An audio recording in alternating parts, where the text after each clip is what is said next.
Depuis plus de 60 heures, le petit Émile reste introuvable. Le garçonnet de 2 ans et demi a échappé à la vigilance de ses grands-parents dans un hameau de la commune du Vernet, dans les Alpes de Haute-Provence. Très vite, un important dispositif de recherche a été mis en place. Alors que les opérations se poursuivent sous une forme différente, certains voyants viennent interférer dans l'enquête comme l'ont relayé nos confrères de BFM Télévision Alpes, ce mardi 11 juillet. Sur TikTok, un groupe de proclamés médiums ont organisé un live pour tenter de retrouver la trace d'Émile, le dimanche 9 juillet. Le ton assuré, ces derniers ont assuré ressentir la présence du petit garçon. Mimi, je l'entends. Là, il a gémi, a déclaré l'un des participants. Une vidéo qui n'a pas tardé à diviser les utilisateurs du célèbre réseau social. La disparition d'Émile a suscité un véritable engouement sur la toile. Sur Facebook, une cartomancienne a également cherché à élucider ce mystère.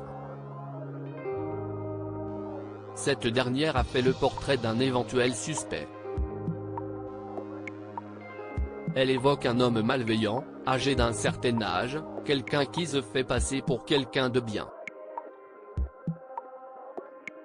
Coup sur coup, elle dit voir un avis d'enlèvement, une rançon, un piège, un conflit familial, a rapporté BFM Télévision. Si ces visions passionnent de nombreux internautes, ces dernières viennent contrarier les recherches. Avec les réseaux sociaux, ça devient très compliqué car on a souvent ce genre de personnes qui viennent gêner les enquêtes, a déclaré Jacques Dallet, ancien procureur et juge d'instruction. Selon lui, ces témoignages n'ont jamais rien donné. Si un jour cela marchait, ça serait par pur hasard, a-t-il conclu. Disparition d'Émile, cette piste envisagée par le maire de la commune si les enquêteurs ne veulent négliger aucune piste dans les recherches du petit Émile, le maire de la commune rurale du Vernet François Balic peine à croire à un enlèvement. Je ne peux pas y croire, surtout dans ce lieu, qui est un cul-de-sac, a-t-il expliqué au micro de BFM TV. Avant de poursuivre, on voit tout ce qu'il se passe ici. Quelqu'un que l'on n'aurait jamais vu serait tout de suite repéré.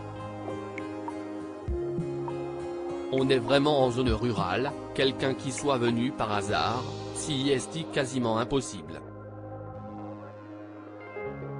Au cours de cette interview, François Balic a avancé une autre piste qui pourrait expliquer la disparition soudaine du jeune garçon.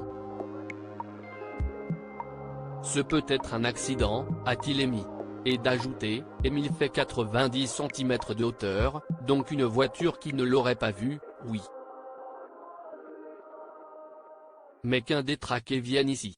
Malgré tout, le maire refuse de se concentrer sur cette hypothèse et garde l'espoir de retrouver le petit Émile. Crédit photo, capture d'écran BFM Télévision.